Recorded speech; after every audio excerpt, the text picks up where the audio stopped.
First tonight, the dentist who targeted our most vulnerable people to line his own pockets.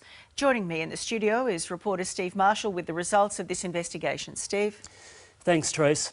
This has been described as the lowest of the low. We've gone to great lengths to expose the scandal, and it's been a bumpy ride. This man not only used to be a trusted medical professional, but he was also elected Deputy Mayor of a local council. Now, we put the concerns of victims' families to him, but he showed no remorse whatsoever for his shocking actions.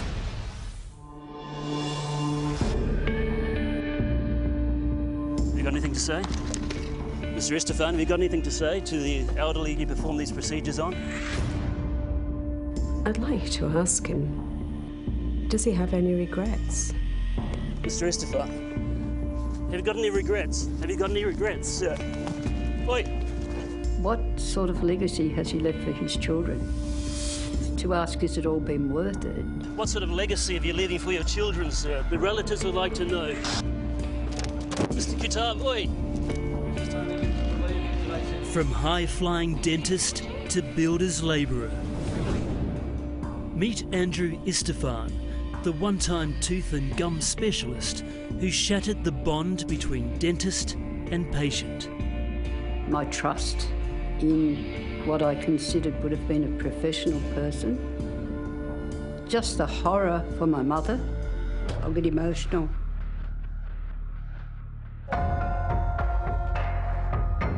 Istephan preyed on the weak. It was the most cold-hearted and cruel behaviour. Grinding down their teeth. There was never any anaesthetics, there was no pain relief, nothing at all. To build up his bank balance. We just saw them open their mouths and it was a cash register. In the most shocking dental scandal we've ever seen. What would you like to see happen to this man? The man should be in jail. He shouldn't be allowed to walk the streets. I didn't see them as human beings with any family or anyone who cared about them. Imagine visiting the dentist chair for a checkup only to have your teeth ground down without the use of anaesthetic. Worse still, Andrew Istephan targeted society's most vulnerable people, those too old or too confused to realise they were victims of a barbaric crime. I was shocked, horrified, confused. I couldn't understand how this had happened in her very, very old age, but still joining in the fun, but no teeth. Margot's mum, Phyllis, died last year, but it was hardly a peaceful passing for the 92-year-old. She'd had a stroke. She couldn't speak. Couldn't tell me if she was in pain. The teeth were chipped. And she was like that for 18 months. She went from 72 kilo to 40. Stopped eating. One would have to ask yourself why. Margot's adamant Andrew Istephan contributed to her mum's rapid decline. The disgraced dentist performed an unnecessary procedure on Phyllis at her nursing home. Phyllis, who suffered from dementia, received no painkillers when her teeth were filed down by Istephan to prepare her for crowns. Do you believe your mum suffered during these procedures? I'm sure she did. I'm sure she did. My mother was 85 when she was assaulted by Andrew Istephan. Shane's mum, Betty, was also paid a visit by Istephan at another nursing home. Betty also suffers from dementia. She carries photos to help remind her of her surroundings. Shane only found out what Istephan did to his mum when he took her to see the family dentist. He said to me, she's had 3 teeth dry filed, ready for crowns. They haven't had a temporary cap. They've been poorly done.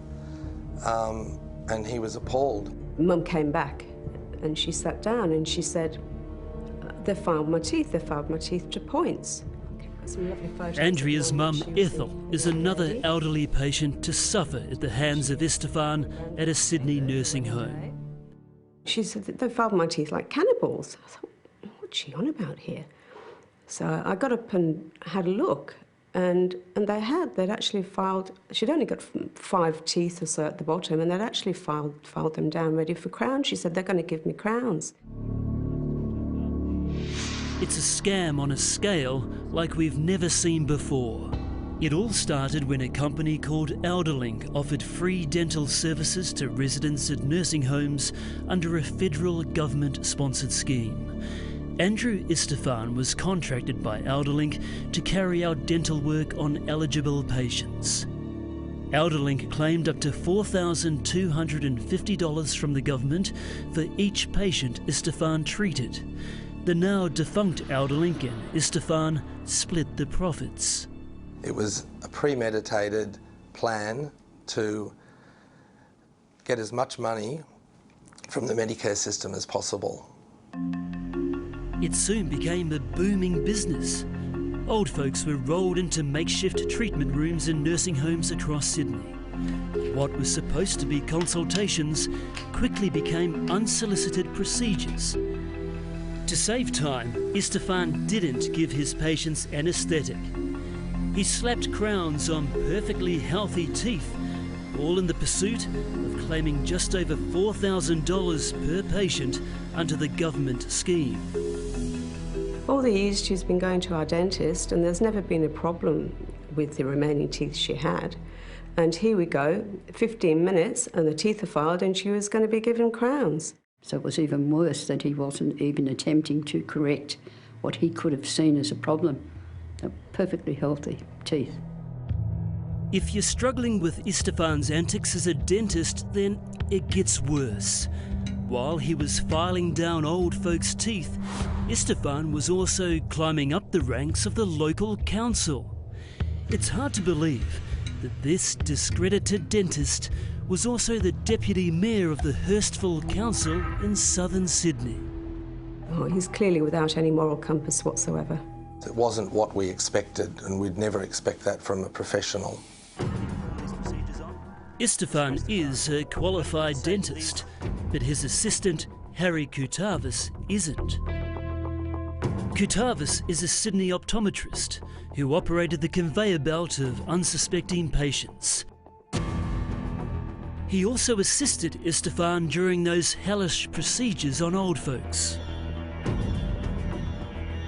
Well, Harry did the hard sell. Mum didn't want to go, and he gave her the really hard sell. It's free, it will cost you nothing, it won't take long, we're only going to clean your teeth. So he conned her, and he conned me. So it makes me more than angry. We approached Harry Kutavis, but the so-called dental assistant brushed us off. Mr Kutavis, Mr Kutavis, Mr Kutavis, oi! Mr Kutavis, Mr Kutavis.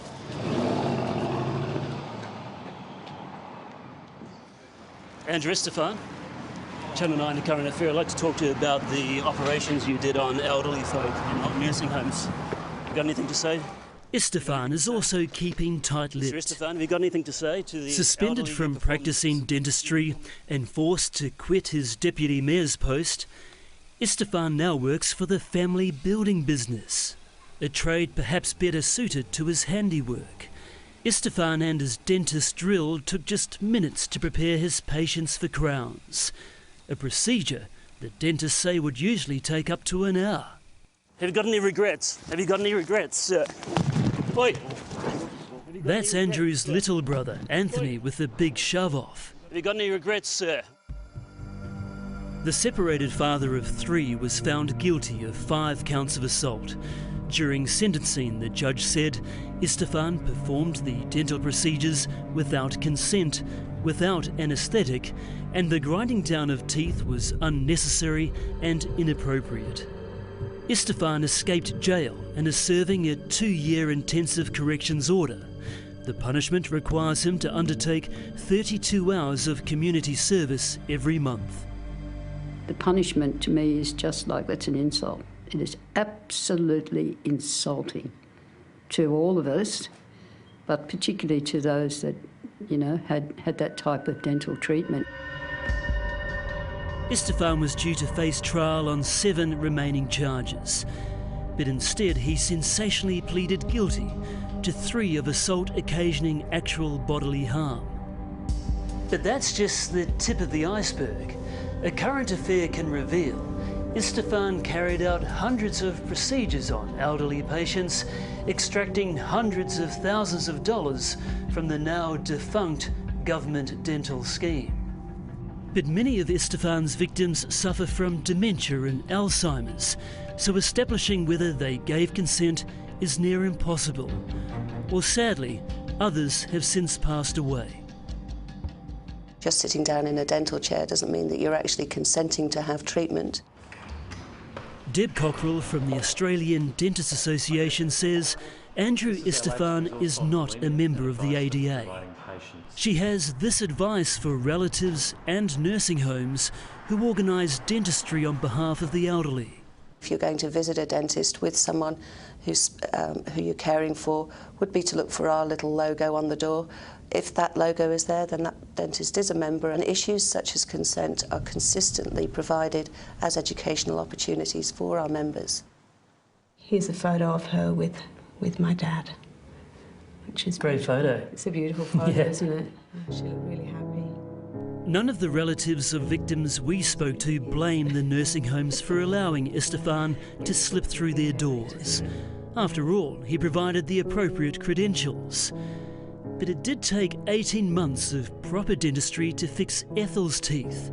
Istephan's greed forced Ethel to attend her husband's funeral with her teeth filed down to heinous points. It's an unwanted memory Ethel's daughter Andrea just can't shake. Her teeth were pointed, so they bit into her tongue and bit into her lip. So it was uncomfortable rather than like severe pain. It was discomfort. And I remember sitting through the funeral, having to sit there with teeth filed down, which was really distressing for her. My mother is no longer cooperative about dental work. Her regular dentist is basically unable to treat her, and obviously this is going to impact on her health as she gets older. Margot's mum, Phyllis, suffered to the very end. I mean, it's just like a horror camp, you know. It's not the establishment that she found her peace and tranquility in. Just totally ripped that to pieces. Mr Istephan, have you got anything to say to the elderly you perform these procedures on? Does he care and does he realise? Has he come to terms with the fact that what he did was a criminal act, that it affected people's lives? I don't think it's probably sunk in. The fact that what he did caused so many people so much trauma and stress and unhappiness. For the sake of the $5,000 a patient, he probably thought, well, gee, that might be worth it. No, how can people do that sort of thing? Relatives would like to know.